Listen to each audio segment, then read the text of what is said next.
Isang basurang hindi nararapat sa marangyang gusaling ito.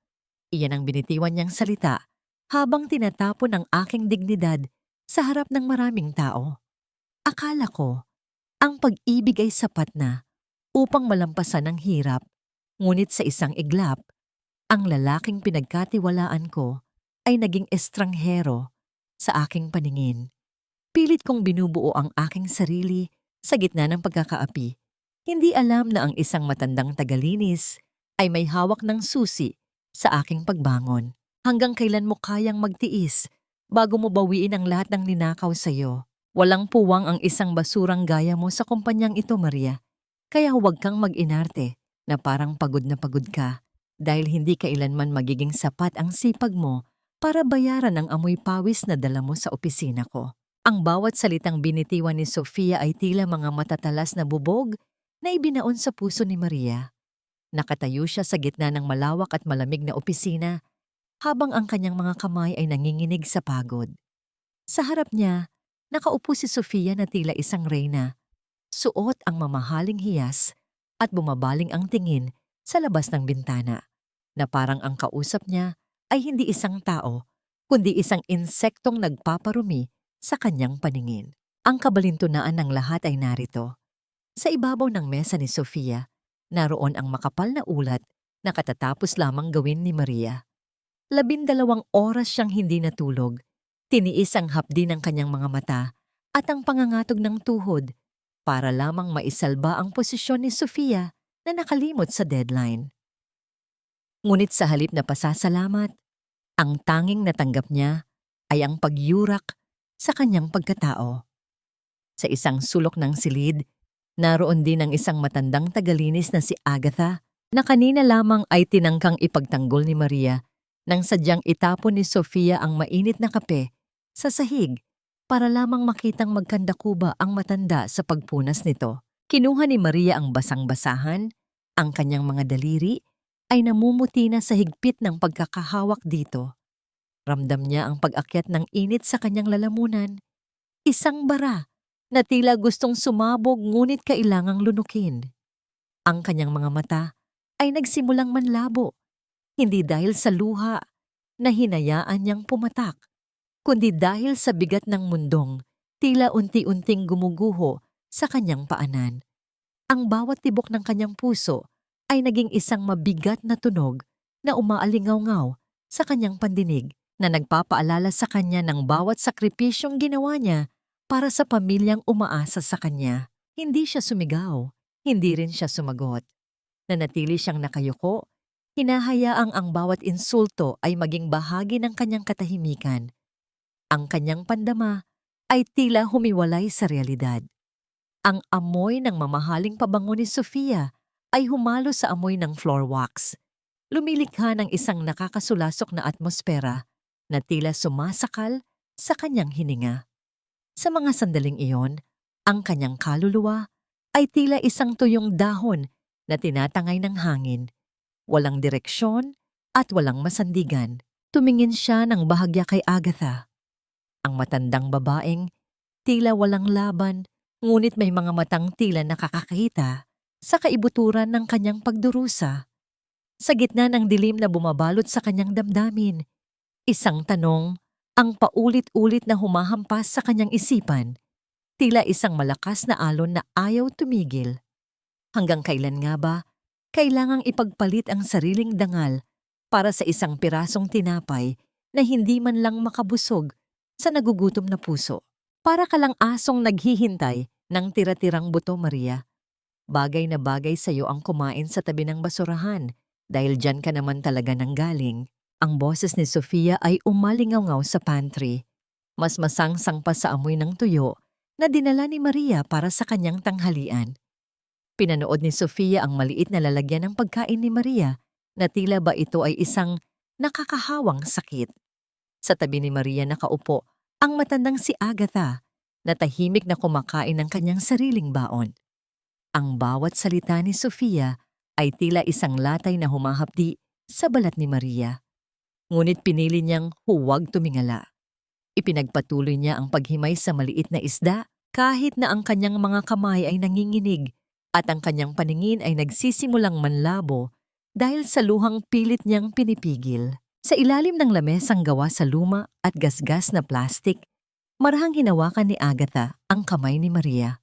Ang haplos ng matanda ay magaspang, dala ng mahabang panahon ng pagtatrabaho, ngunit ito ay naghatid ng kakaibang init na tila bumabalot sa nanlalamig na puso ng dalaga.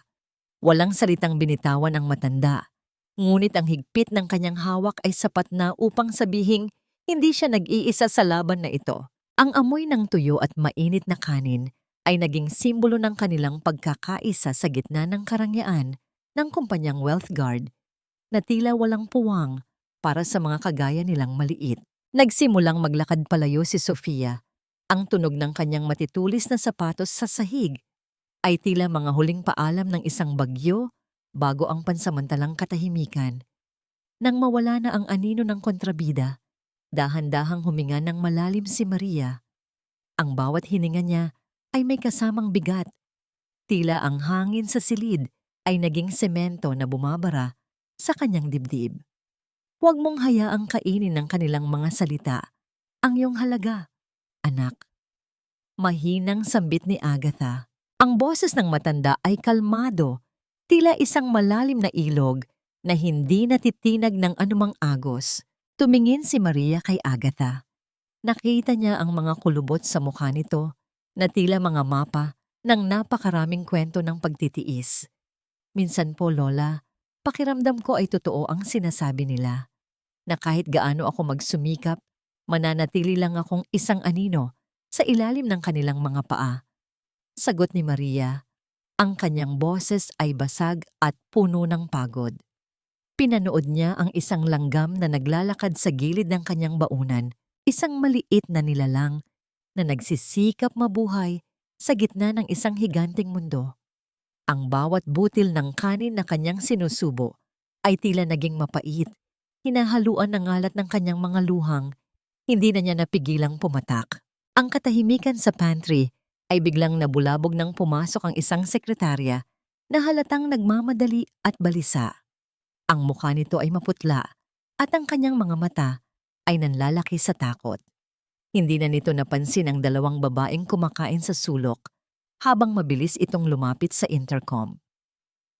Ang bawat salitang lumabas sa bibig ng sekretarya ay tila isang kulog na nagpayanig sa buong gusali, na nagpatigil maging sa pagnguya ni Maria. Maghanda ang lahat.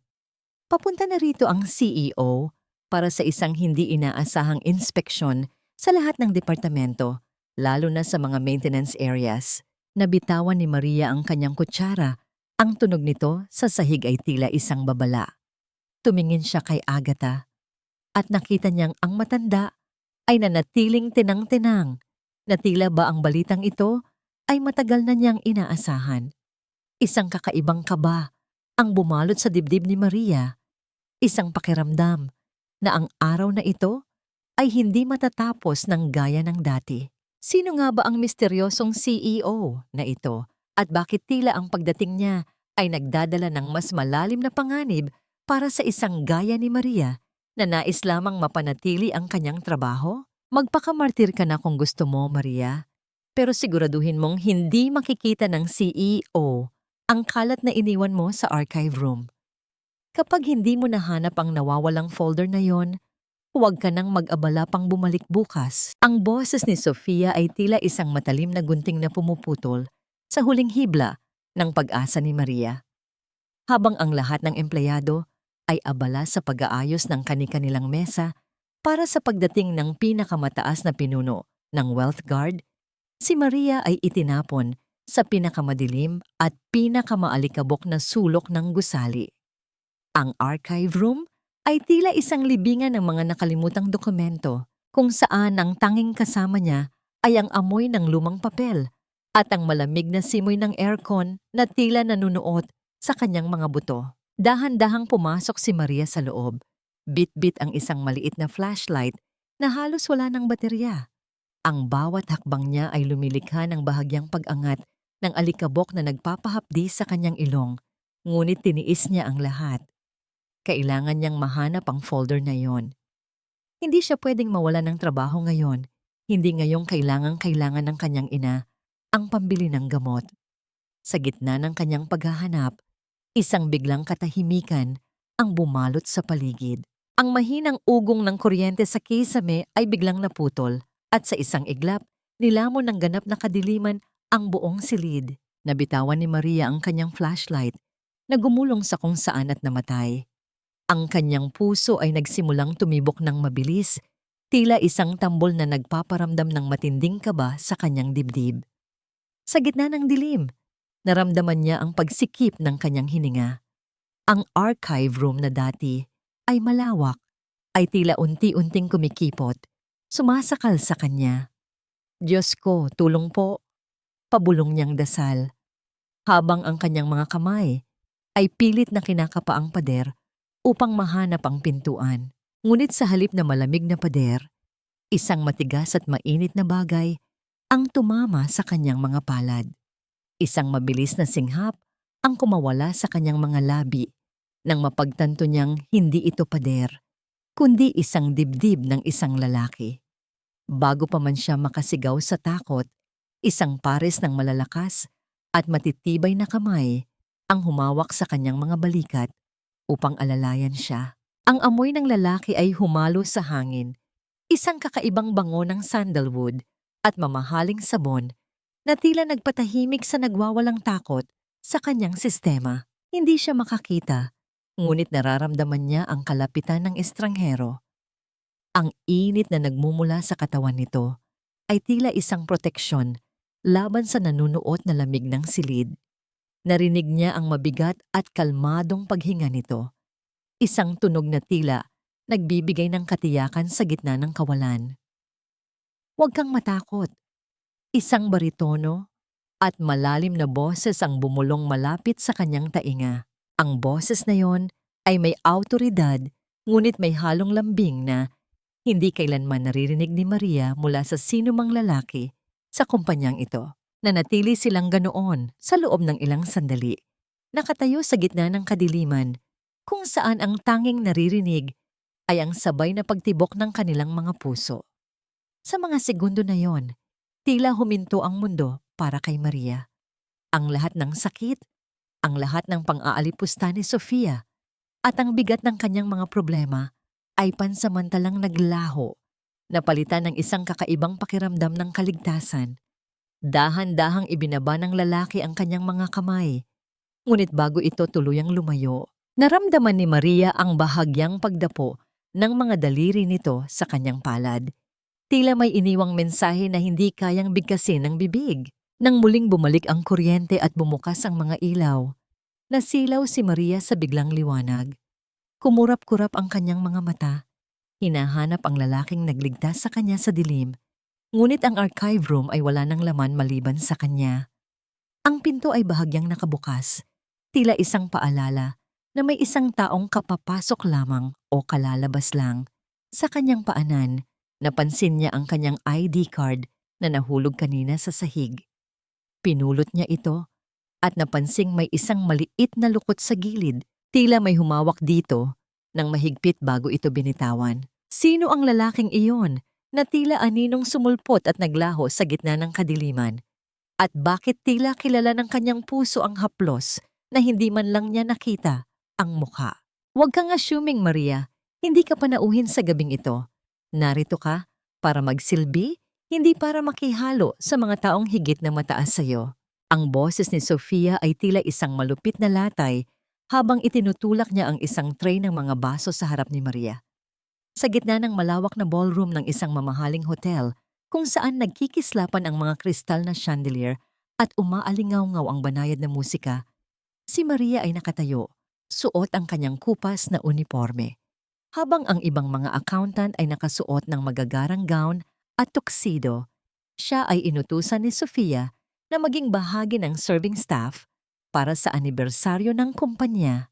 Ang bawat mapanghusgang tingin ng kanyang mga kasamahan ay tila mga karayom na tumutusok sa kanyang balat. Ngunit mas pinili niyang lunukin ang kanyang natitirang dangal para sa dagdag na sahod na ipinangako sa kanya. Maingat na naglakad si Maria, bit-bit ang tray ng mainit na tsaa. Ang kanyang mga paa ay kumakirot na sa loob ng kanyang luma at masikip na sapatos. Sa isang sulok, nakita niya si Agatha na abalang nagpupunas ng mga natapong inumin sa sahig. Nagtagpo ang kanilang mga mata at sa isang sandali, nakita ni Maria ang lungkot at matinding galit na nagkukubli sa mga mata ng matanda. Nais niyang lapitan ito, ngunit bago pa man siya makahakbang, naramdaman niya ang isang sadyang pag-ipit ng takong sa kanyang paanan.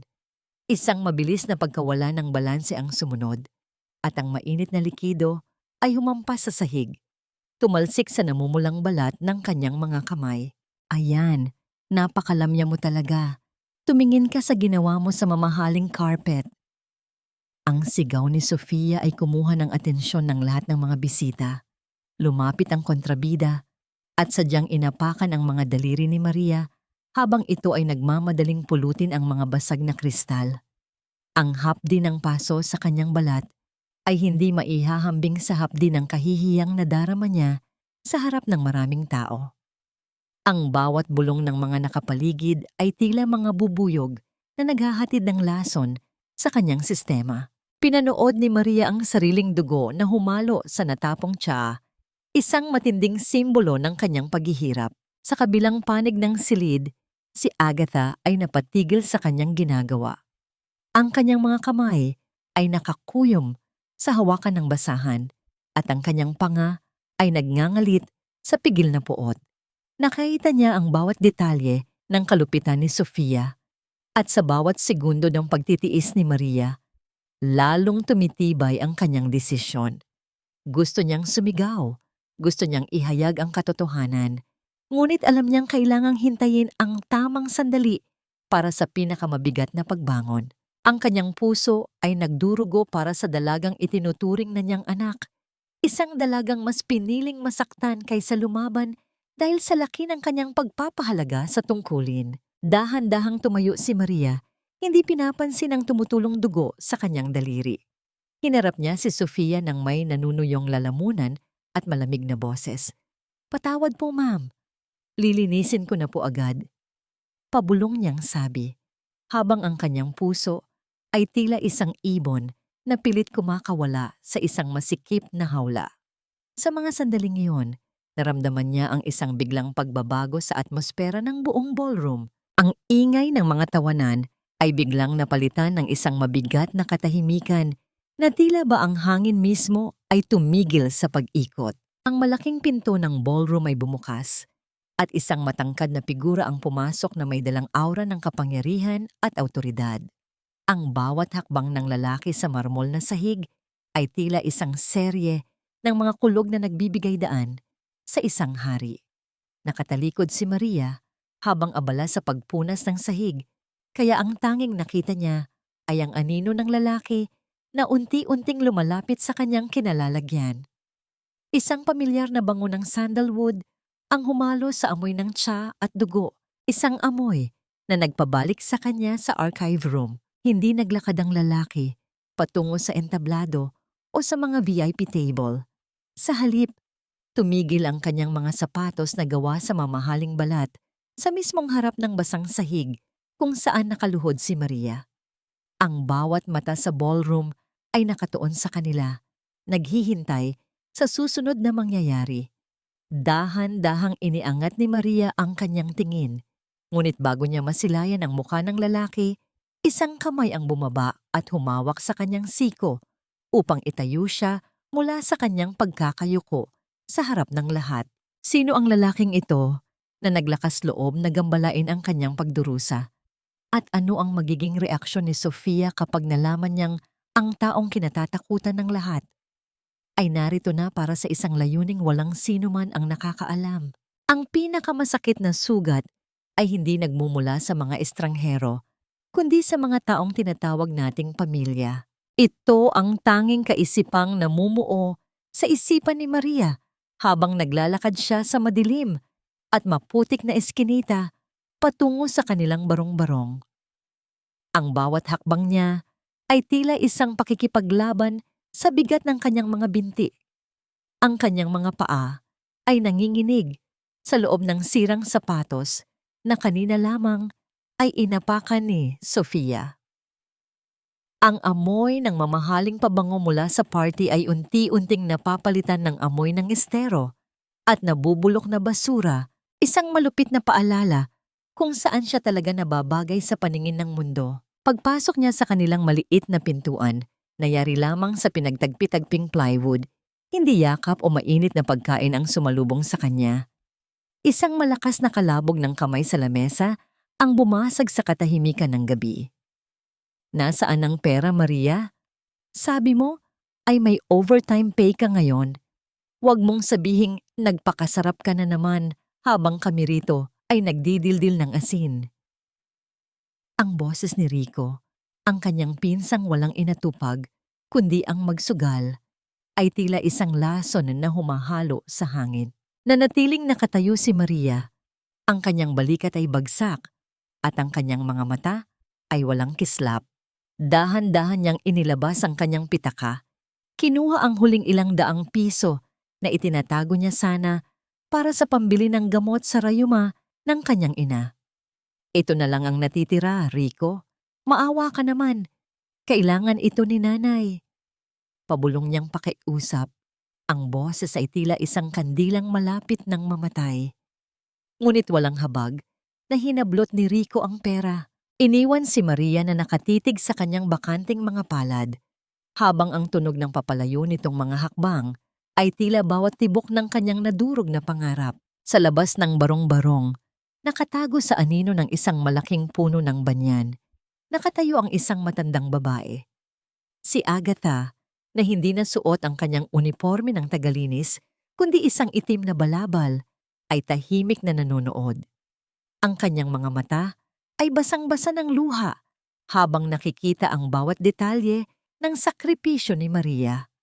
Nakita niya kung paano pumasok si Maria sa loob at dahan-dahang hinaplos ang mukha ng kanyang natutulog na ina. Tinitiyak na hindi ito magigising sa kanyang mga hikbi. Ang naganap nang kumuha si Maria ng isang maliit na baso ng tubig at uminom ng marami. Tila sinusubukang busugin ang kanyang sikmura upang hindi na maramdaman ang gutom. Pagkatapos, ay dahan-dahan niyang kinuha ang isang lumang litrato ng kanyang ama. Hinalikan ito at ibinalik sa ilalim ng kanyang unan.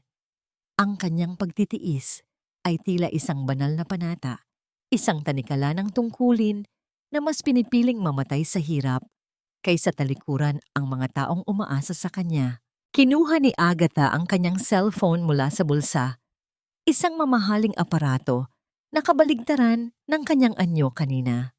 Sa kabilang linya, sumagot ang isang boses na puno ng pag-aalala at awtoridad. Ang boses ni Gabriel. Lola, nasaan ka? Pinag-aalala mo ako. Bungad ng apo. Huminga ng malalim si Agatha. Ang kanyang boses ay naging matatag at puno ng determinasyon. Gabriel, apo, nakita ko na ang perlas sa gitna ng putikan. Nakita ko na ang babaeng hindi kayang bilhin ng ginto, ngunit kayang ibigay ang lahat para sa pag-ibig. Ngunit Gabriel, ang perlas na ito ay unti-unti nang nadudurog ng mundong ito. Huminto ang matanda. Tumingin muli sa dampa ni Maria bago nagpatuloy. Simulan na ang paglilinis, Gabriel. Bukas, ipakita mo sa kanila kung sino ang tunay na may-ari ng Wealth Guard at siguruhin mong walang matitirang anino ng pang-aapi sa paligid ng babaeng ito. Sa kabilang linya, ang katahimikan ni Gabriel ay tila isang nagbabadyang bagyo. Alam ni Agatha na sa likod ng katahimikang yon ay ang puot ng isang lalaking nagsisimula nang makaramdam ng proteksyon para sa isang estrangherong hindi pa niya lubos na kilala. Opo, Lola. Isasagawa ko na ang utos mo, tugon ni Gabriel. Ang kanyang boses ay tila isang matalim na espada na handang humiwa sa kawalang katarungan. Habang ibinababa ni Agatha ang telepono, isang huling sulyap ang ibinigay niya sa dampa ni Maria. Isang kakaibang nangiti ang gumuhit sa kanyang mga labi. Ngunit ang nangiting iyon ay biglang napalitan ng kaba nang makita niyang bumukas muli ang pinto ng dampa at lumabas si Maria na may dalang maliit na bag. Nagmamadaling naglalakad patungo sa kalsada sa gitna ng hating gabi.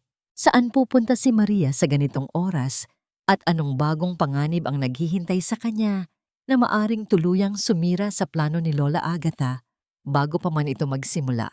Magnanakaw ka na. Sinungaling ka pa. Akala mo ba matatago mo ang dumi ng iyong mga kamay sa likod ng maamong mukha na yan? Ang boses ni Sofia ay tila isang hagupit ng kidlat na bumasag sa katahimikan ng labi ng wealth guard. Sa harap ng maraming empleyadong papasok pa lamang sa trabaho, marahas na hinablot ni Sofia ang lumang bag ni Maria. Isang puting sobre ang nalaglag mula rito. Isang sobreng naglalaman ng perang sapat na upang bayaran ang utang ni Maria at bumili ng mga gamot para sa kanyang ina. Ang perang iyon ay natagpuan ni Maria sa kanyang locker kaninang madaling araw. Walang pangalan, walang sulat, tila isang himala mula sa langit. Napatitig si Maria sa sobreng nasa sahig. Ang kanyang puso ay tila isang tambol na mabilis ang paghampas sa tindi ng kaba. Ang kagalakang naramdaman niya kanina ay biglang napalitan ng isang malamig na takot na tila yelo na dumadaloy sa kanyang mga ugat. Dahan-dahan siyang yumuko upang pulutin ang sobre, ngunit bago pa man dumapo ang kanyang mga daliri rito, mabilis itong tinapakan ni Sofia gamit ang kanyang matulis na takong. Ang kabalintunaan ay narito. Ang perang iyon ay ang tanging pag-asa ni Maria, ngunit ngayon ay nagiging sandata ito upang paslangin ang kanyang dangal. Ma'am, hindi ko po ninakaw yan. Nakita ko lang po yan sa locker ko. Wala pong nakalagay na pangalan. Pabulong na paliwanag ni Maria. Ang kanyang boses ay nanginginig at halos hindi lumalabas sa kanyang tuyong lalamunan. Ang bawat mata ng mga kasamahan niya ay tila mga hukom na nagpataw na ng parusa bago pa man marinig ang kanyang panig. Sa loob-loob ni Maria, gumuho ang huling pader ng kanyang katatagan. Naramdaman niya ang init ng hiyana, umaakyat sa kanyang pisngi. Ang bawat bulong ng mga tao sa paligid ay tila mga bubuyog na naghahatid ng lason sa kanyang sistema. Ang kanyang mga kamay ay nanlamig at ang hangin sa malawak na lobby ay tila naging semento na sumasakal sa kanyang dibdib. Bakit sa tuwing may dumarating na kaunting liwanag sa kanyang buhay, ay laging may mas madilim na ulap na handang pumatay dito? Locker, sa galing mong umarte, baka pati ang kumpanyang ito ay nakawin mo na rin. Muling sigaw ni Sofia habang dinuduro-duro ang noo ni Maria. Akmang susunggaban ni Sofia ang buhok ni Maria upang kaladkarin ito patungo sa security office nang biglang isang mabigat na katahimikan ang bumalot sa buong paligid. Ang tunog ng mga nagmamadaling hakbang ay napatigil at ang mga bulungan ay napalitan ng pigil na hininga. Isang matangkad na lalaki na nakataksido, si Mr. Santos, ang punong tagapayo at kanang kamay ng CEO, ang mabilis na naglalakad patungo sa kanila. Ang kanyang mukha ay seryoso at walang anumang emosyon, na tila isang pader ng yelo na hindi matitinag. Nang makita siya ni Sofia, agad na nagbago ang anyo nito. Ang mapang-aping mukha ay biglang naging maamo at tila isang biktima. Mr. Santos, mabuti at narito kayo. Itong hamak na accountant na ito ay nahuli kong nagnanakaw ng pera ng kumpanya. Sumbong ni Sofia habang pilit na pinatutulo ang pekeng luha sa kanyang mga mata. Ngunit hindi tumingin si Mr. Santos kay Sofia. Ang kanyang mga mata ay nanatiling nakatuon sa nanginginig na si Maria at pagkatapos ay sa sobreng nasa ilalim ng sapatos ni Sofia. Dahan-dahan siyang lumapit at sa isang iglap, isang malakas na awtoridad ang bumalot sa kanyang boses. Alisin mo ang paa mo sa sobreng yan, Miss Sofia, utos ni Mr. Santos. Ang lamig ng kanyang boses ay tila isang kutsilyo na humiwa sa kayabangan ni Sofia. Ang perang iyan ay hindi ninakaw. Ang perang iyan ay isang espesyal na insentibo na direktang nagmula sa opisina ng CEO para sa isang empleyadong nagpakita ng katangi-tanging dedikasyon. Nalaglag ang panga ni Sofia at ang kulay sa kanyang mukha ay biglang naglaho. Habang si Maria naman ay nanatiling nakatitig sa lalaking hindi niya akalaing magliligtas sa kanya. Sa itaas, sa likod ng madilim na salamin ng opisina ng CEO, isang anino ang nakatayo. Si Gabriel. Pinagmamasdan niya ang bawat galaw, ang bawat patak ng luha ni Maria, habang ang kanyang kamao ay mahigpit na nakakuyom. Ngunit bago pa man matapos ang tensyon, isang mensahe ang biglang lumitaw sa monitor ng lahat ng computer sa lobby. Isang anunsyong nagpabago sa tibok ng puso ng lahat. Ano ang nilalaman ng anunsyong yon na nagpatulala kay Sofia at nagdulot ng panibagong kaba sa dibdib ni Maria? At bakit tila ang insentibong ito ay simula pa lamang ng isang mas malaking bagyo? Ito na ang huling pagkakataon mong makaalis sa kanal na pinanggalingan mo, Maria. Kapag hindi ka pumasok sa loob ng 5 minuto, kalimutan mo na ang promosyong ito at bumalik ka na sa pagbibilang ng barya sa bangketa. Ang boses ni Sofia ay tila isang matalim na kutsilyong humihiwa sa hangin ng boardroom hallway. Nakatayo si Maria sa harap ng malaking pintuang gawa sa mahogany. Suot ang kanyang kaisa-isang maayos na blusa na sadyang pinaplansa niya ng maigi kagabi. Ito na ang sandaling pinapangarap niya, ang interview na mag-aangat sa kanya mula sa pagiging isang hamak na assistant accountant tungo sa isang senior position.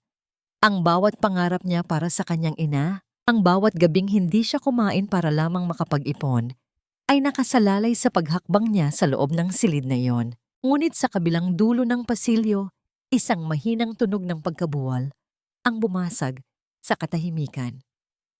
Ang balde ng tubig ay natumba, lumilikha ng isang malawak na agos sa sahig, at sa gitna nito ay nakahandusay ang matandang si Agatha. Ang kanyang katawan ay nanginginig. Ang kanyang mga kamay ay pilit na kumakapit sa malamig na tiles, at ang kanyang hininga ay tila isang ibong naghihingalo. Walang ibang tao sa pasilyo kundi sina Maria at Sofia.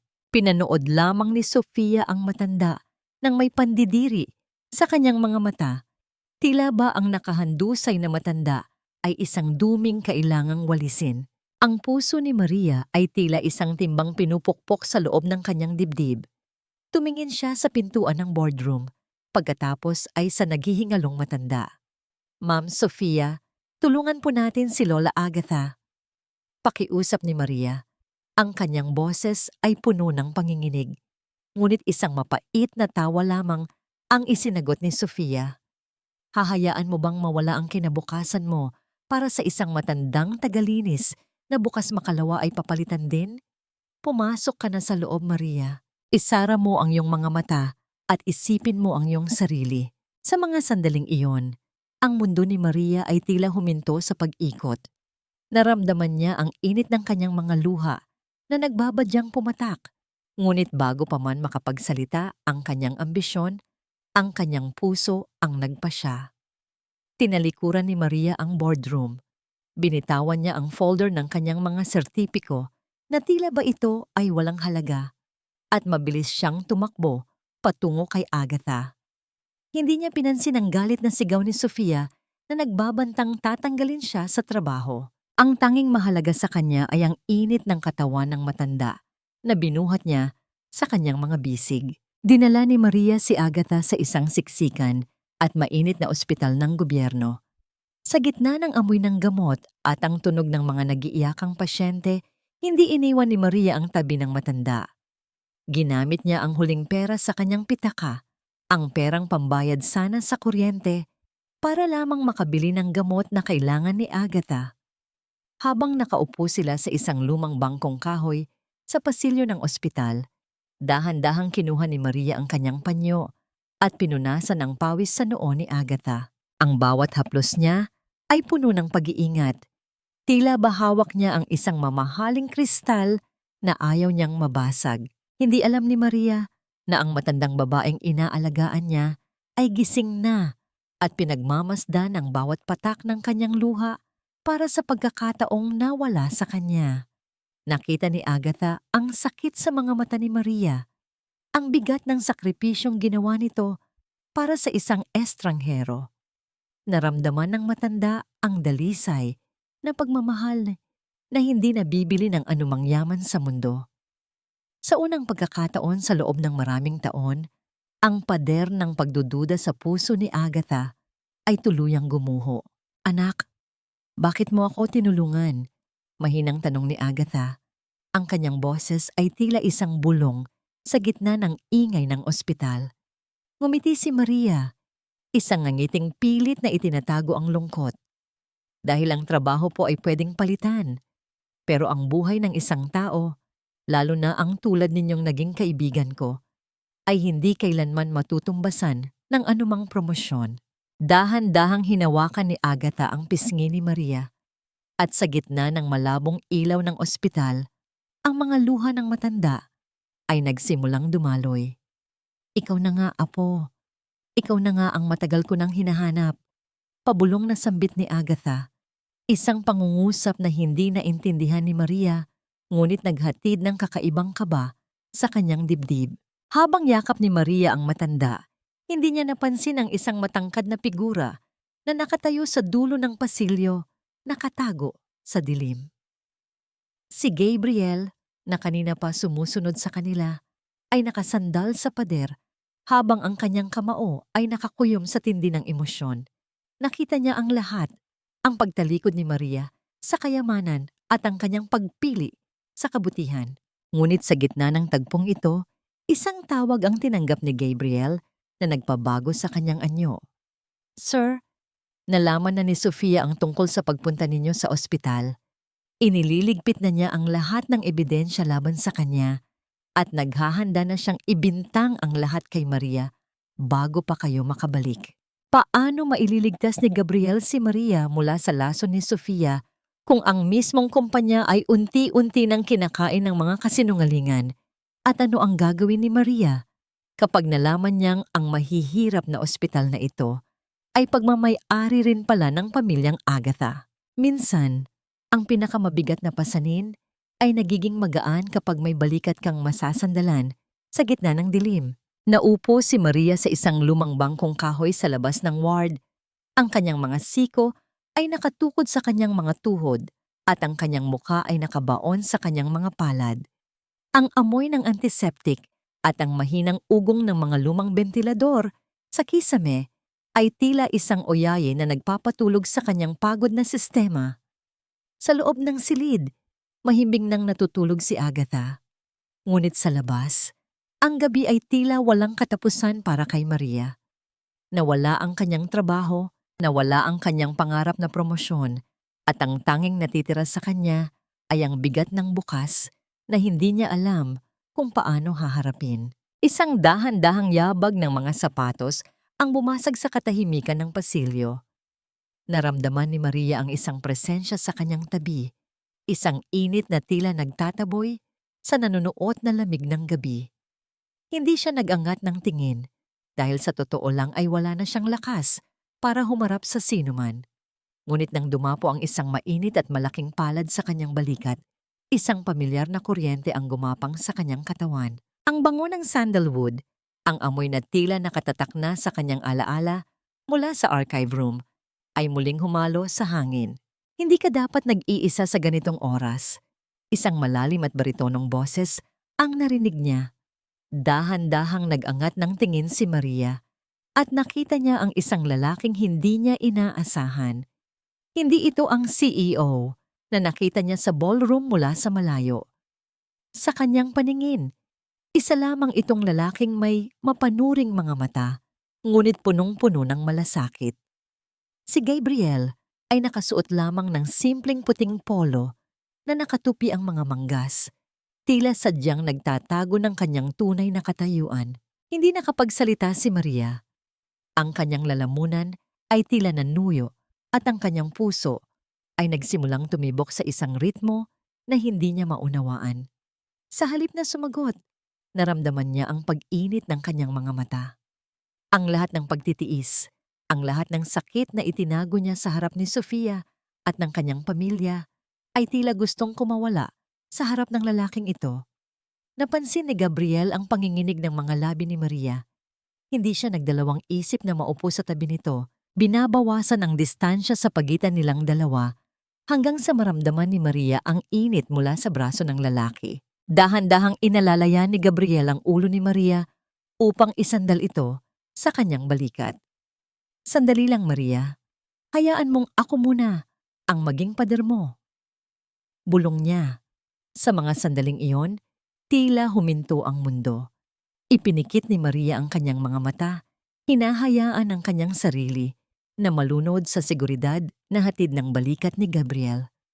Ang bawat mabigat na hininga ni Maria ay unti-unting kumakalma habang ang kamay ni Gabriel ay marahang humahaplos sa kanyang buhok, tila isang panalangin na nagpapagaling sa kanyang mga sugat. Ang namagitan sa kanila nang kumuha si Gabriel ng isang maliit na bote ng tubig at maingat na itinapat ito sa mga labi ni Maria. Uminom ka muna. Huwag mong kalimutang alagaan ang sarili mo habang inaalagaan mo ang iba. Malambing niyang sabi. Ang titig ni Gabriel ay nanatili sa mukha ni Maria. Binabasa ang bawat linya ng pagod at katapatan nito. Sa gitna ng madilim at malungkot na ospital, ang kanilang ugnayan ay tila isang maliit na apoy na nagbibigay ng liwanag sa gitna ng bagyo. Dahan-dahang itinaas ni Gabriel ang kanyang kamay. Ang kanyang mga daliri ay marahang dumapo sa pisngi ni Maria upang pawiin ang isang luhang tumakas mula sa mga mata nito. Ang kanyang mukha ay unti-unting lumapit sa mukha ng dalaga. Ang kanilang mga hininga ay nagsimulang magtagpo sa gitna ng katahimikan. Ang puso ni Maria ay tila sasabog sa tindi ng kaba at pananabik. Isang pakiramdam na ngayon lamang niya naranasan.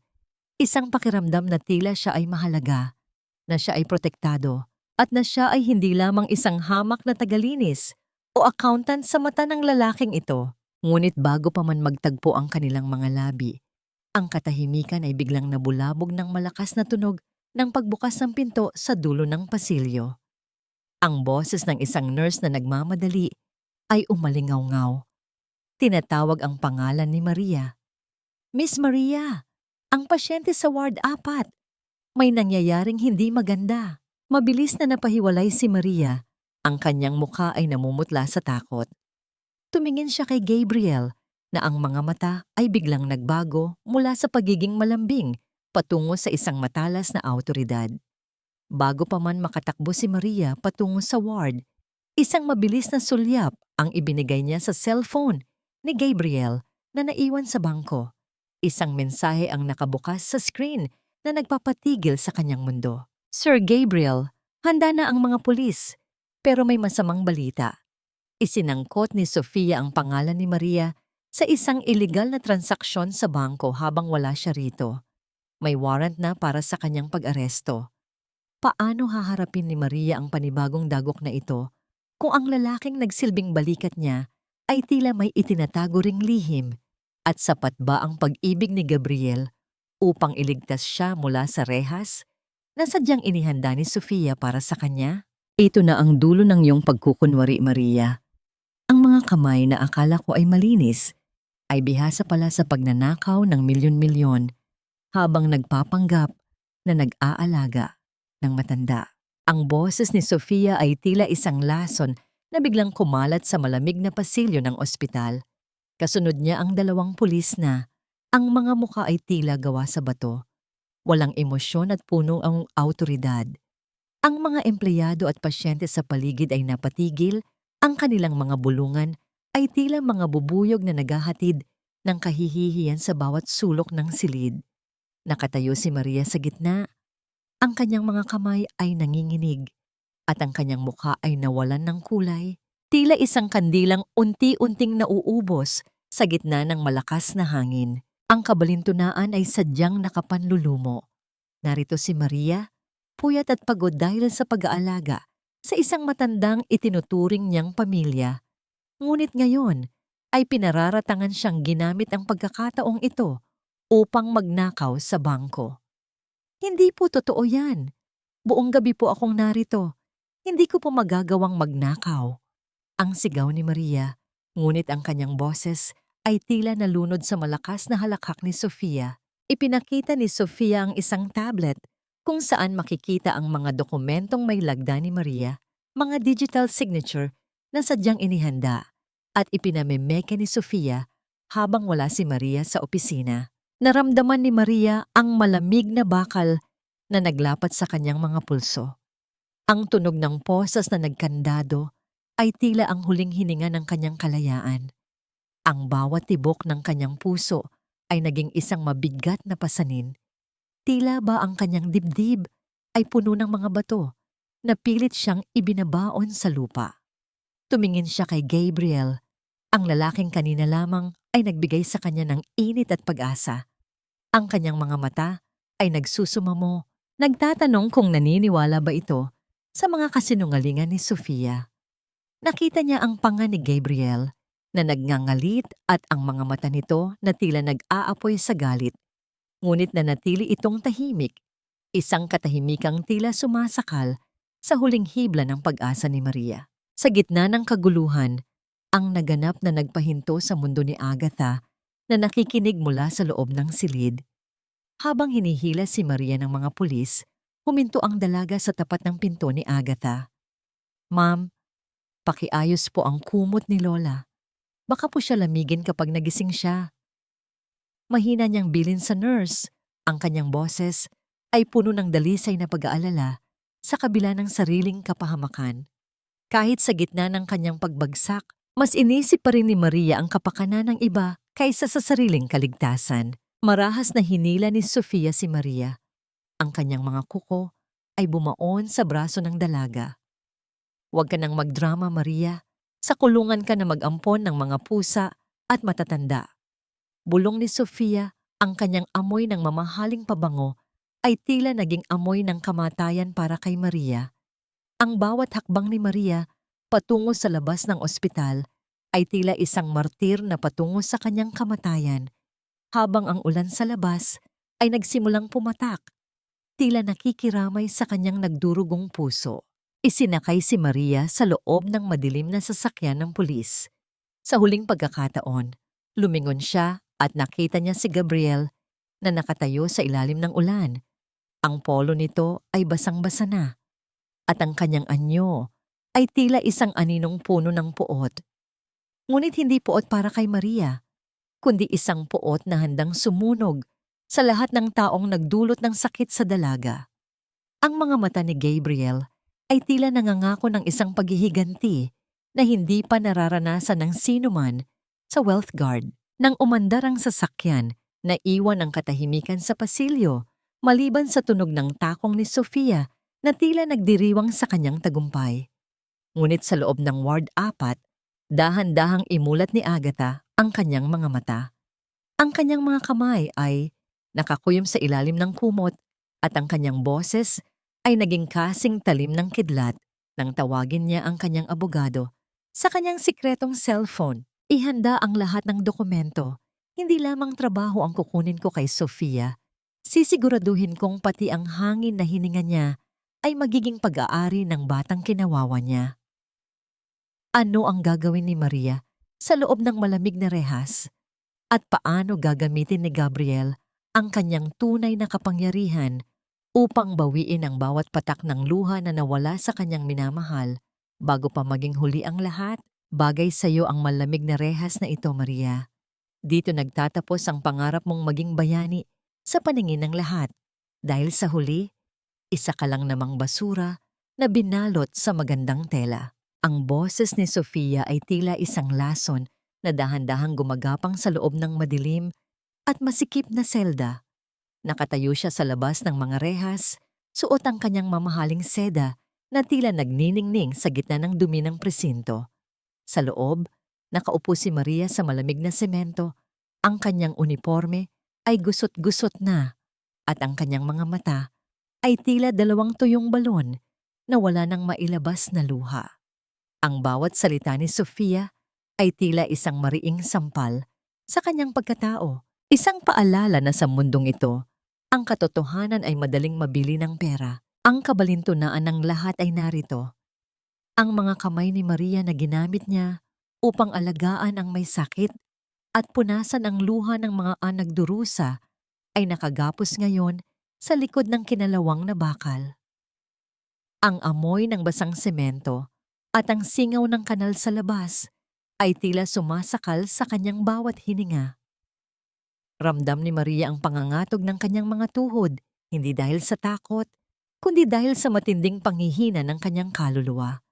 Ang kanyang puso ay tila isang ibon na binali ang mga pakpak. Wala nang lakas para pumalag, wala nang tinig para sumigaw. Ang naganap ng ang isang matandang babae na kasama niya sa selda ay nagsimulang manginig sa lamig. Sa kabila ng sariling paghihirap, dahan-dahang hinubad ni Maria ang kanyang manipis na jacket, ang tanging proteksyon niya laban sa lamig ng gabi, at ibinalot ito sa balikat ng matanda. Ang kanyang mga daliri ay nanginginig habang inaayos ang tela, isang simpleng kilos ng kabutihan na tila isang maliit na kandila sa gitna ng malawak na kadiliman. Nakita ni Sofia ang lahat ng ito mula sa labas at muling nagpakawala ng isang mapait na tawa. Huwag kang mag-alala, Maria. Bukas na bukas, malalaman ng buong Wealth Guard ang tungkol sa pagnanakaw mo. Sisiguraduhin kong wala ng kumpanya ang tatanggap sa'yo, kahit bilang tagalinis. Bulong ni Sofia, ang kanyang mga mata ay nanlilisik sa tagumpay. Dahan-dahan siyang tumalikod. Ang tunog ng kanyang matitulis na takong sa semento ay tila isang martilyo na nagpapako sa kapalaran ni Maria. Ngunit sa gitna ng kawalang pag-asa, naramdaman ni Maria ang isang pamilyar na presensya sa dulo ng pasilyo. Isang anino ang dahan-dahang lumapit. Isang aninong may dalang kakaibang bango ng sandalwood at kapangyarihan. Hindi ito si Sofia at hindi rin ito ang mga pulis. Ito ay si Gabriel. Nakatayo siya sa tapat ng rehas ni Maria. Ang kanyang mukha ay seryoso at ang kanyang mga mata ay tila nag-aapoy sa matinding damdamin. Sa unang pagkakataon, nakita ni Maria ang tunay na anyo ng lalaking ito. Hindi bilang isang empleyado, kundi bilang isang leon na handang manakmal para sa kanyang minamahal. Dahan-dahang inabot ni Gabriel ang mga rehas. Ang kanyang mga daliri ay humawak sa malamig na bakal malapit sa kamay ni Maria. Tumingin ka sa akin, Maria. Malalim niyang utos. Nang magtagpo ang kanilang mga mata, naramdaman ni Maria ang isang kuryenteng nagpabangon sa kanyang nanlulumong puso. Hindi kita pababayaan dito. Ang bawat luhang pumatak sa mga mata mo ay babayaran nila ng higit pa sa inaakala nila. Bago pa man makasagot si Maria, isang lalaking naka-Amerikana ang lumapit kay Gabriel at bumulong. Sir, gising na po si Madam Agatha. Ang sabi niya, ituloy na ang huling bahagi ng plano. Ang buong board of directors ay naghihintay na sa headquarters. Tumingin si Gabriel kay Maria, isang tingin na puno ng pangako at isang lihim na malapit ng mabunyag. Magtiis ka pa ng konti, Maria. Sa pagsikat ng araw, ang mga taong nagpabagsak sa iyo ang siyang luluhod sa harap mo. Ano ang mangyayari kapag nalaman ni Maria na ang tagalinis na si Agatha ay ang mismong nagmamay-ari ng presintong kinalalagyan niya ngayon? At paano tatanggapin ni Sofia ang balita na ang kinabukasan niyang pinaghirapan ay nakasabit na sa isang manipis na hibla ng galit ni Gabriel? Isang lagda mo lang sa papel na ito, Maria, at matatapos na ang lahat ng pagdurusa mo. Aminin mo na ang krimen at baka payagan pa kitang makita ang nanay mo bago siya tuluyang mawalan ng hininga dahil sa kawalan ng gamot. Ang boses ni Sofia ay tila isang malupit na bulong ng demonyo sa loob ng madilim na interrogation room. Inilapag niya ang isang pirasong papel sa harap ni Maria, isang pag-amin sa pagnanakaw na kailanman ay hindi ginawa ng dalaga. Sa labas ng maliit at rehas na bintana, ang langit ay tila nagluluksa. Ang bawat patak ng ulan ay humahampas sa salamin na tila mga serye ng mapapait na buntong hininga. Ang kabalintunaan ng sandaling ito ay tila isang kutsilyong unti-unting pumapatay kay Maria. Habang pilit siyang pinapipirma ni Sofia sa isang kasinungalingan, ang tanging iniisip ni Maria ay ang kalagayan ng kanyang ina na naiwang mag-isa sa kanilang dampa. Ang kanyang puso ay tila isang tuyong dahon na niyuyurakan sa ilalim ng matitulis na takong ni Sofia. Naramdaman ni Maria ang panunuyo ng kanyang lalamunan. Ang bawat paglunok ay tila may kasamang bubog na humihiwa sa kanyang lalamunan. Ang kanyang mga kamay, na dati ay matatag sa pag-aalaga kay Agatha, ay nanginginig na ngayon sa tindi ng pagod at gutom. Ang naganap ng ang isang batang pulis ay pumasok upang magdala ng isang basong tubig. Kahit na siya ang nasa gitna ng kapahamakan, napansin ni Maria ang sugat sa daliri ng pulis. "Sir, lagyan niyo po ng malinis na tela ang sugat ninyo. Baka po maimpeksyon." Mahina niyang bulong habang iniabot ang kanyang malinis na panyo. Ang ganitong dalisay na kabutihan sa gitna ng sariling impyerno ay nagpatahimik maging sa malupit na hangin sa loob ng silid. Biglang bumukas ng marahas ang pinto ng interrogation room. Hindi ang hepe ng pulisya ang pumasok, kundi isang grupo ng mga lalaking naka-Amerikana na may dalang mga dokumentong may tatak ng National Bureau of Investigation. Ang kanilang mga mukha ay tila gawa sa granite, walang kibo at puno ng awtoridad na nagpatahimik maging sa mapang-aping halakhak ni Sofia. "Miss Sofia, kailangan ninyong lumayo sa pasyenteng ito." Utos ng nangungunang lalaki. Ang kanyang boses ay tila isang kulog na nagpayanig sa buong presinto. Nagugululuhan at nanginginig sa galit, sumigaw si Sofia, "Pasyente? Isang kriminal ang babaeng yan. Sino ba kayo para utusan ako?" Sa likod ng mga lalaki, dahan-dahang lumitaw ang isang figura na nagpabago sa takbo ng hininga ng lahat. Si Gabriel, suot ang kanyang pinakamahal na suit, ay naglalakad ng may dambuhalang awtoridad. Hindi na siya ang lalaking nakaupo sa tabi ni Maria sa ospital. Siya na ngayon ang CEO ng Wealth Guard na ang bawat salita ay batas. Lumapit siya kay Maria. Dahan-dahang kinuha ang posas sa mga pulso nito at pinalitan ito ng isang mainit at mahigpit na hawak. "Lahat ng dumi na itinapon mo sa kanya, Sofia, ay babalik sa iyo simula sa segundong ito." Malamig na pahayag ni Gabriel. Pagkatapos ay lumingon siya sa hepe ng pulisya na ngayon ay pawis na pawis sa takot. "Palayain ang asawa ko." Ngayon din, napatigil ang mundo ni Maria sa huling salitang binitiwan ni Gabriel. "Asawa?" Pabulong niyang tanong, habang ang kanyang puso ay tila sasabog sa tindi ng kaba at pagkalito. Hindi pa siya nakakasagot nang biglang iabot sa kanya ni Gabriel ang isang sobrang itim, isang sobrang naglalaman ng mga litrato ni Sofia na may kasamang ibang lalaki at mga dokumento ng kanyang mga illegal na transaksyon. Ngunit bago pa man makapagsalita si Maria, isang malakas na tunog ng sirena ang narinig sa labas. Hindi para sa kanya, kundi para sa isang ambulansya na may dalang balitang magpapabagsak sa huling depensa ni Sofia. Anong balita ang dala ng ambulansyang yon na nagpatumba kay Sofia sa sahig? At bakit tila ang salitang asawa ay simula lamang ng isang mas malalim at mas masalimuot na plano ni Gabriel at Lola Agatha para sa kinabukasan ni Maria? Tapos na ang laro, Maria. Sa harap ng Board of Directors, huling beses mo nang masisikatan ng araw sa loob ng gusaling ito. At sisiguraduhin kong pagkatapos nito, sa kalsada ka na magpupulot ng tira-tirang dangal mo. Ang boses ni Sofia ay parang isang matalim na pako na ibinabaon sa katahimikan ng malawak na boardroom ng Wealth Guard. Nakatayo si Maria sa gilid. Ang kanyang mga kamay ay magkayakap sa kanyang sarili. Pilit na itinatago ang panginginig ng kanyang katawan. Sa paligid niya, ang mga makapangyarihang miyembro ng board ay nakaupo sa kanilang mga upuang gawa sa mamahaling katad. Ang kanilang mga muka ay parang mga pader na hindi matitibag. Ang amoy ng kape at mamahaling pabango sa silid ay tila nagiging lason na sumasakal sa hininga ni Maria, habang ang bawat mapanghusgang tingin ay tila isang hatol ng kamatayan sa kanyang kinabukasan. Ang kabalintunaan ng tagpong ito ay tila isang malupit na biro ng tadhana.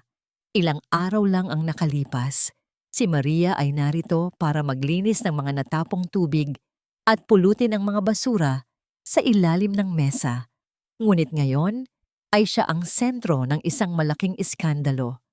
Nakita niya ang slide presentation ni Sofia na nagpapakita ng mga pekeng transaksyon.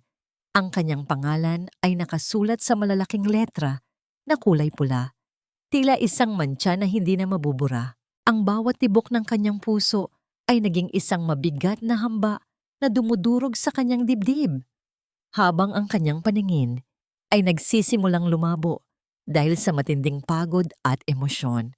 Ang naganap nang mapansin ni Maria ang isang maliit na mantsa ng tinta sa dulo ng lamesa, malapit sa kinalalagyan ni Sofia. Sa kabila ng kanyang sitwasyon, dahan-dahan niyang kinuha ang kanyang panyo mula sa bulsa. Ang panyong ginamit niya noon para punasan ang sugat ni Agatha. Isang bahagi ng kanyang sarili ang gustong lumapit at linisin ang mantsang iyon. Dahil iyon ang kanyang nakasanayan, ang mag-ayos ng mga bagay na magulo, ang maglinis ng mga dumi na hindi naman sa kanya. Ang ganitong pagpapakumbaba sa gitna ng matinding pang-aapi ay nagpatahimik sa ilang miyembro ng board na nagsisimula ng makita ang kakaibang ningning sa kanyang pagkatao. Biglang bumukas ang dambuhalang pintong mahogany ng boardroom. Ang bawat ulo ay lumingon. Ang boses ni Sofia ay naputol sa gitna ng kanyang mapanirang talumpati. Isang matandang babae ang pumasok, ngunit hindi ito ang kuba at madusing na tagalinisan na kilala ng lahat. Ang babaeng ito ay nakasuot ng isang kulay asul na silk suit. May mga perlas sa kanyang leeg na nagniningning sa ilalim ng mga chandelier at ang kanyang tindig ay tila isang reyna na nagbabalik sa kanyang kaharian. Ang amoy ng lavender at kapangyarihan ay bumalot sa buong silid na nagpatahimik maging sa hangin mula sa aircon. Nabitawan ni Maria ang kanyang panyo nang makilala ang mukha ng matanda. Lola Agatha? Pabulong niyang sabi. Ang kanyang boses ay halos hindi marinig sa tindi ng gulat. Ang matandang babaeng binuhat niya sa kanyang mga bisig.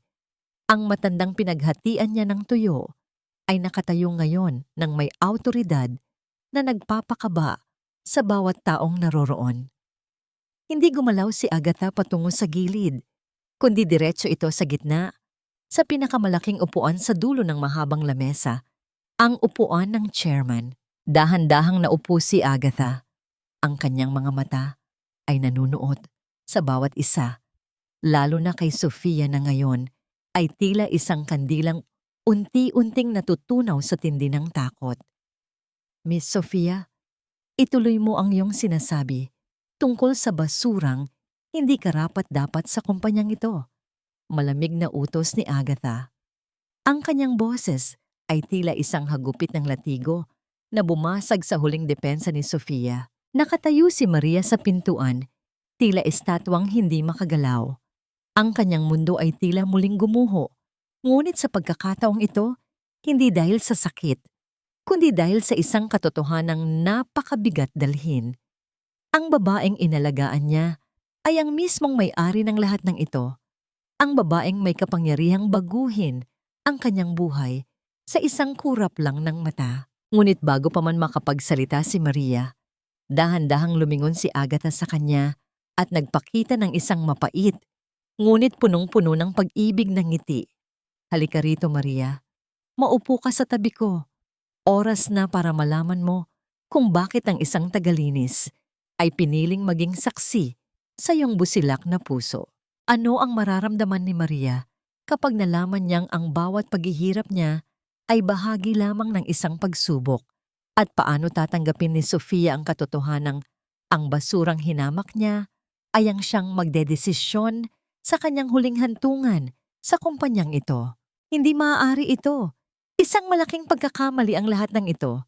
Pakanalang ito ng basurang yan para sirain ako. Ang boses ni Sofia ay tila isang matinis na haginit ng nasirang plaka na bumasag sa kagalang-galang na katahimikan ng boardroom.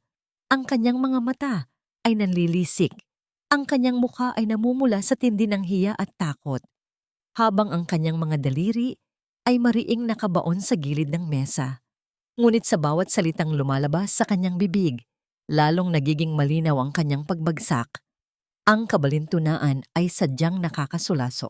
Ang babaeng dating nagtatapon ng dumi sa pagkatao ni Maria ay siya ngayong nagmumukhang dumi sa harap ng mga taong dati niyang kinatatakutan. Nakatayo si Maria sa gitna ng silid. Ang kanyang puso ay tila isang mabuhay na tulay na anumang sandali ay guguho sa ilalim ng bigat ng katotohanan.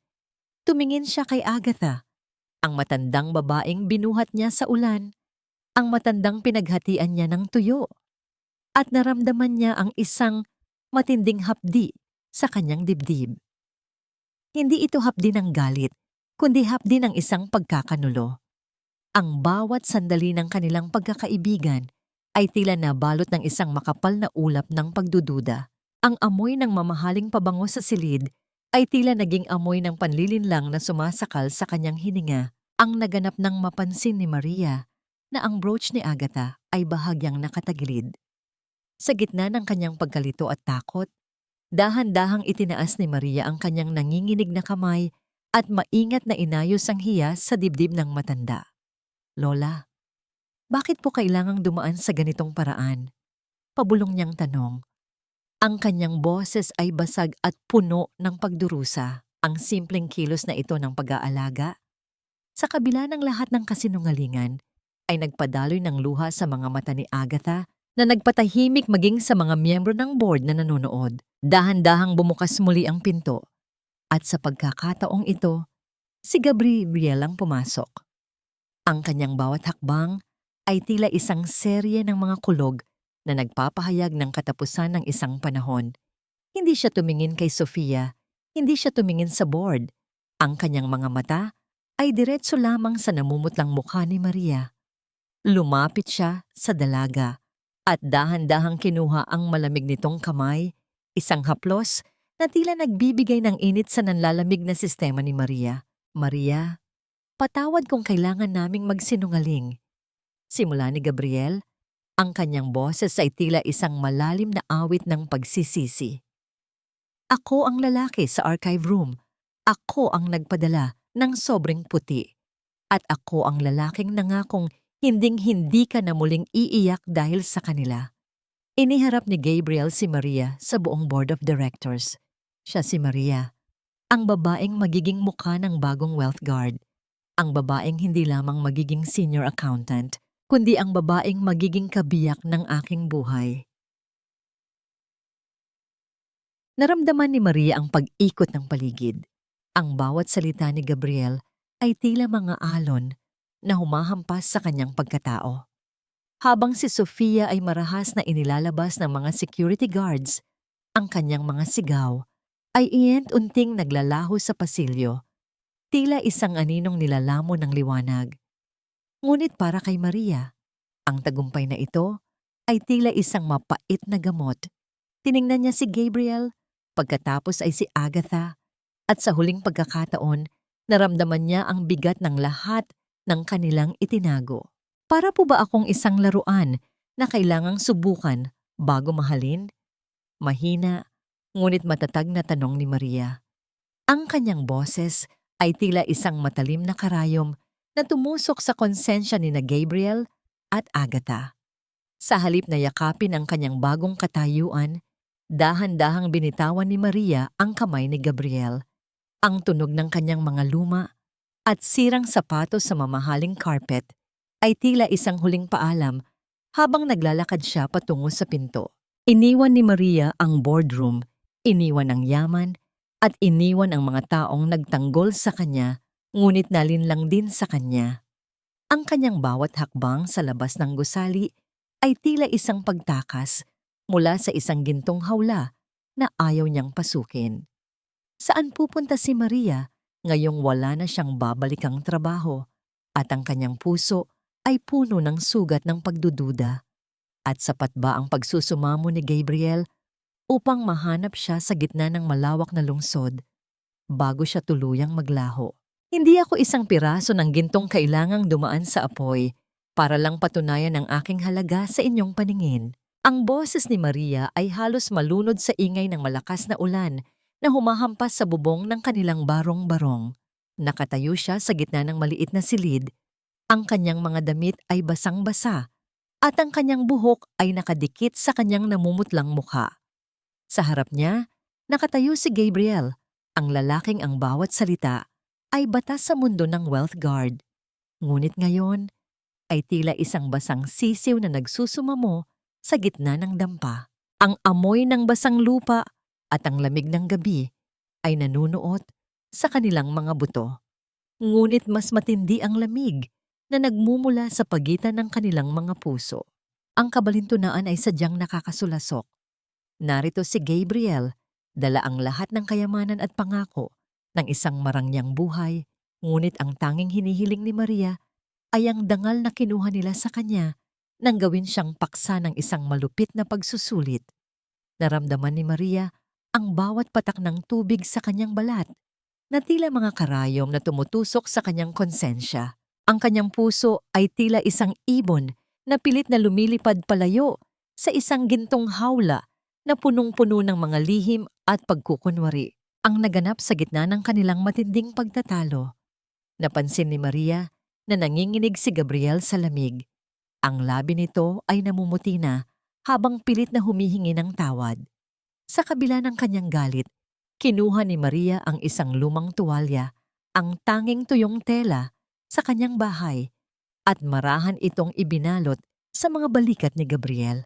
Ang kanyang haplos ay puno pa rin ng pag-iingat, isang patunay na kahit gaano siya nasaktan, ang kanyang likas na kabutihan ay hindi kailanman magbabago. Ang simpleng kilos na ito ay nagpatahimik kay Gabriel. Ang kanyang mga mata ay napuno ng pagsisisi habang nararamdaman ang init na nagmumula sa babaeng balak sana nilang subukan. Maria, please understand. My lola was betrayed so many times. We just wanted to be sure. Pabulong na paliwanag ni Gabriel, ang kanyang boses ay tila isang naghihingalong hiling. Ngunit isang mapait na ngiti ang isinagot ni Maria. Ang tiwala, Gabriel, ay hindi sinusubok sa pamamagitan ng panloloko. Ang tiwala ay ibinibigay ng kusa. Inalagaan ko si Lola Agatha dahil tao siya, hindi dahil sa posisyon niya. Pero kayo, minahal niyo ba ako dahil sa akin? O dahil pasado ako sa inyong standards? Sa kabilang bahagi ng lungsod, ang balita tungkol sa pagbagsak ni Sofia ay kumalat na tila isang mabilis na apoy. Habang ang dating reyna ng Wealth Guard ay kinakaladkad patungo sa sasakyan ng mga pulis dahil sa mga ebidensyang nakalap ni na Gabriel at Agatha. Ang kanyang mga sigaw ng paghihiganti ay tila isang huling hininga ng isang namamatay na halimaw. Ngunit ang hustisyang ito ay tila walang saysay para kay Maria dahil ang sugat sa kanyang puso ay mas malalim pa sa anumang legal na tagumpay. Dahan-dahang lumapit si Gabriel kay Maria. Ang kanyang mga kamay ay nais humawak sa pisngi ng dalaga. Ngunit natatakot na baka tuluyan itong mabali sa tindi ng sakit. Lahat ng ninakaw ni Sofia sa'yo, ibabalik ko. Ang dangal mo, ang posisyon mo, pati ang bahay na ito. Gagawin nating palasyo, pangako ni Gabriel. Ngunit muling umiling si Maria. Ang bawat patak ng kanyang luha ay humahalo sa ulan na pumapasok sa butas ng kanilang bubong. Hindi ko kailangan ng palasyo, Gabriel. Ang kailangan ko ay ang Maria na nakatingin sa salamin nang walang bahid ng pag-aalinlangan kung ang buhay niya ba ay isang dula-dulaan lang para sa inyo. Huling sambit ni Maria bago niya buksan ang pinto at ituro ang daan palabas para sa lalaking minahal niya ngunit naging sanhi rin ng kanyang pinakamalaking pagdurusa. Habang naglalakad si Gabriel palabas sa maputik na eskinita, isang huling sulyap ang ibinigay niya sa dampa. Ang ilaw sa loob ay namamatay na. Tila isang simbolo ng pag-asang unti-unti nang naglalaho. Ngunit sa dilim ng kalsada, isang hindi kilalang sasakyan ang nakatigil at ang bintana nito ay dahan-dahang bumababa. Nagpapakita ng isang anyo na sadyang matagal nang naghihintay sa pagkakataong ito. Sino ang misteryosong taong ito na nagmamasid sa gitna ng ulan at anong bagong pasabog ang dala niya na maaaring tuluyang maghiwalay kina Maria at Gabriel? o maging susi sa isang katotohanang mas matanda pa. Sa wealth guard, ang tunay na yaman ay hindi nasusukat sa bigat ng ginto, kundi sa lalim ng sugat na kaya mong patawarin at sa tamis ng bukas na handa mong harapin. Ang tunay na katahimikan ay bumalot sa munting dampa ni Maria matapos umalis ni Gabriel, isang katahimikang tila bumibingi sa kanyang pandinig. Ngunit ang ingay ng ulan ay biglang napalitan ng marahang paghinto ng isang sasakyan sa labas ng kanyang pinto. Walang malakas na busina, walang sigaw ng mga bodyguard. Isang marahang pagkatok sa pintuan ang narinig ni Maria. Isang tunog na tila nagmula sa mga daliring pagod, ngunit puno ng determinasyon. Dahan-dahang binuksan ni Maria ang pinto. At doon, sa ilalim ng tumutulong tubig mula sa bubong, nakatayo si Agatha. Hindi siya ang chairman na nakasuot ng seda at perlas. Suot niya ang lumang cardigan na ibinigay ni Maria sa kanya noong nasa ospital sila. Ang kanyang buhok ay bahagyang basa at ang kanyang mga mata ay punong-puno ng pagsusumamo. Sa kanyang mga kamay, hawak niya ang isang maliit at lumang lata ng biskwit. Ang latang pinagtataguan ni Maria ng kanyang mga pangarap nung bata pa siya, na naiwan niya sa opisina sa gitna ng kaguluhan. Anak, hindi ako naparito bilang may-ari ng bangko. Simula ni Agatha, ang kanyang boses ay tila isang marahang hanging umiihip sa gitna ng bagyo. Naparito ako bilang ang matandang dinalhan mo ng tsa nang walang nag-uutos sa'yo. Naparito ako dahil ang puso ko na matagal nang naging bato dahil sa mga taong nalinlang ako ay muling tumibog dahil sa'yo. Ang naganap ng kinuha ni Agatha ang kamay ni Maria at inilagay ito sa kanyang dibdib. Patawarin mo ako kung ang takot ko ay naging lason sa ating dalawa. Ang pagsusulit ay hindi para sa iyo, Maria, kundi para sa sarili kong kakayahan na magtiwala muli. Sa gitna ng tagpong ito, muling lumitaw si Gabriel mula sa dilim ng eskinita.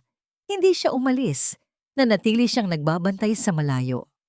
Lumapit siya sa dalawang babaeng pinakamahalaga sa kanya.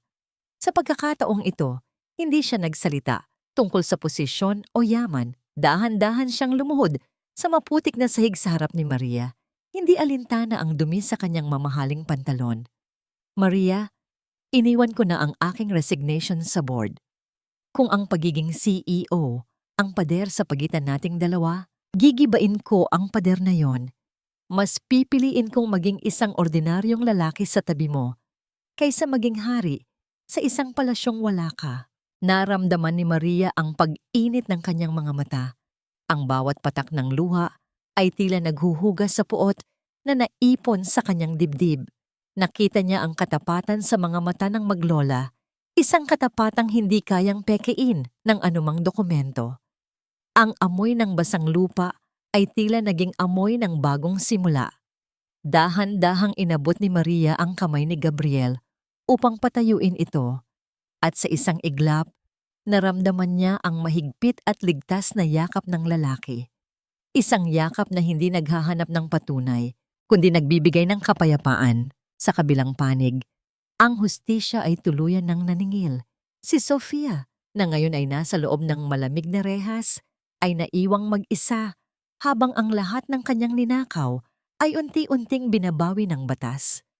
Ang kanyang mga sigaw ay wala nang nakikinig dahil ang mundong binuo niya sa kasinungalingan ay tuluyan ng gumuho. Ang bawat sulyap niya sa madilim na kisame ng selda ay paalala ng bawat taong kanyang inapakan, at ang bigat ng kanyang pagkakasala ay tila isang tanikalang hinding-hindi na mapuputol. Hinarap ni Maria ang pagsikat ng araw sa bintana ng kanyang dampa, kasama sina Gabriel at Agatha. Alam niyang hindi magiging madali ang lahat at marami pang sugat ang kailangang hilumin.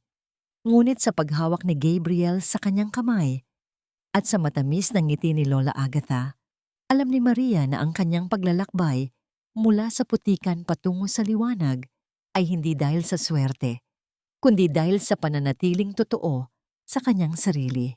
Tayo na po, mahinang sabi ni Maria, habang dahan-dahan niyang isinasara ang pinto ng kanyang lumang dampa.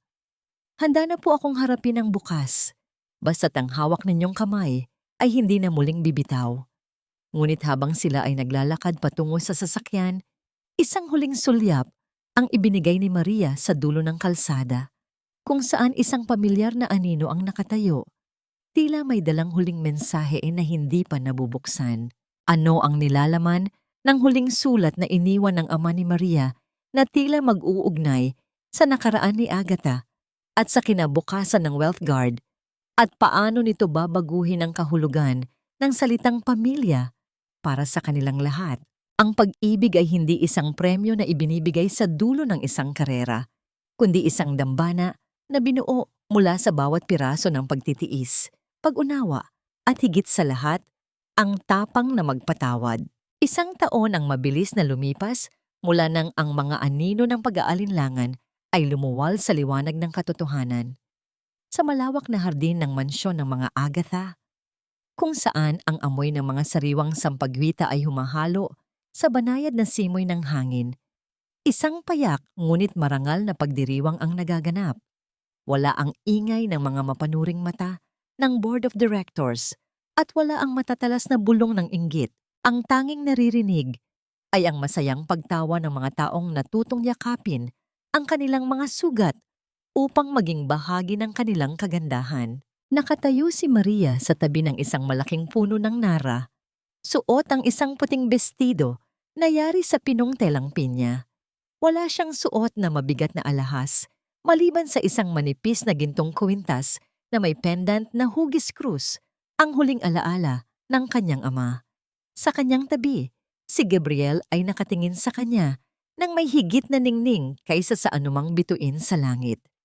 Ang kamay ng lalaki ay mahigpit na nakahawak sa kanyang palad, isang haplos na hindi na muling naghahanap ng patunay, kundi nagbibigay ng katiyakan na sila ay iisa sa harap ng mundong dati ay naglayo sa kanila. Dahan-dahang lumapit si Lola Agatha.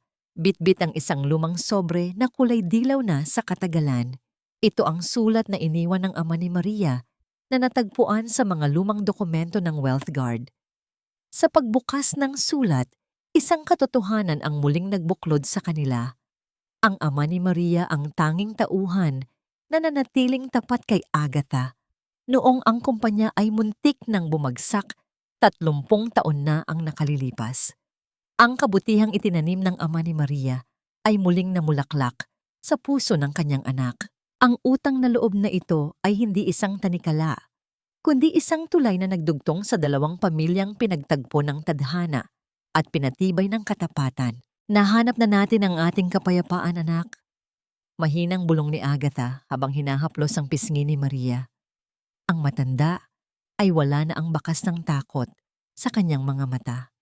Sa halip, ang kapayapaan ng isang taong nahanap ang tunay na tagapagmana ng kanyang dangal ay nagniningning sa kanyang mukha. Ang bawat luhang pumatak noon, sa ospital at sa presinto, ay naging mga perlas ng karunungan na ngayon ay nagbibigay liwanag sa kanilang tahanan. Sa kabilang panig ng lungsod, ang pangalan ni Sofia ay naging isang malabong alaala na lamang, isang babala sa mga taong naniniwala na ang kapangyarihan ay nakukuha sa pag-apak sa kapwa. Ang kanyang pagbagsak ay nagsilbing aral na ang hiya o dangal ay hindi nabibili ng posisyon, kundi pinaghihirapan sa pamamagitan ng pagpapakumbaba. Ang bawat sandali ng kanyang panlalamang ay nagbunga ng isang malalim na kalungkutan na siya lamang ang makakaramdam sa loob ng 4 na sulok ng kanyang madilim na silid. Habang lumulubog ang araw at nagbibigay ng kulay kahel na liwanag sa buong paligid, naupo ang tatlo sa isang mahabang lamesa sa ilalim ng mga puno. Isang payak na hapunan ng kanin, isda at gulay ang nakahain. Isang paalala na kahit gaano kalawak ang yaman ng Wealth Guard, ang pinakamasarap na pagkain ay ang pagsasalo-salo ng may malinis na konsensya at pusong puno ng pag-ibig. Ang kwento ni Maria ay hindi nagtatapos sa pagiging asawa ng isang CEO o sa pagiging tagapagmana ng isang imperyo. Nagtatapos ito sa bawat umaga na gumigising siyang may ngiti, hindi dahil sa ginto sa kanyang paligid, kundi dahil sa pag-asang dala ng bawat bagong simula. Ang tunay na yaman ay hindi matatagpuan sa mga vault ng bangko, kundi sa mga kamay na marunong humawak, sa mga balikat na handang magpasan, at sa mga pusong marunong tumingin sa kabila ng panlabas na anyo. Sa huling sulyap ni Maria sa langit, tila narinig niya ang bulong ng kanyang ama sa hangin, nagsasabing ang lahat ng pagtitiis ay may katapat na langit at ang bawat sugat ay may nakalaang paghilom. Ang Wealth Guard ay hindi na lamang isang gusali ng pera. Ito ay naging isang tahanan ng malasakit, kung saan ang bawat tagalinis ay tinatrato bilang kapamilya at ang bawat barya ay may dalang kwento ng dangal. Ang dulo ng lahat ay hindi lamang katarungan, kundi isang ganap na pagpatawad na nagbigay daan sa isang pag-ibig na kailanman ay hindi na muling mayayanig ng anumang bagyo.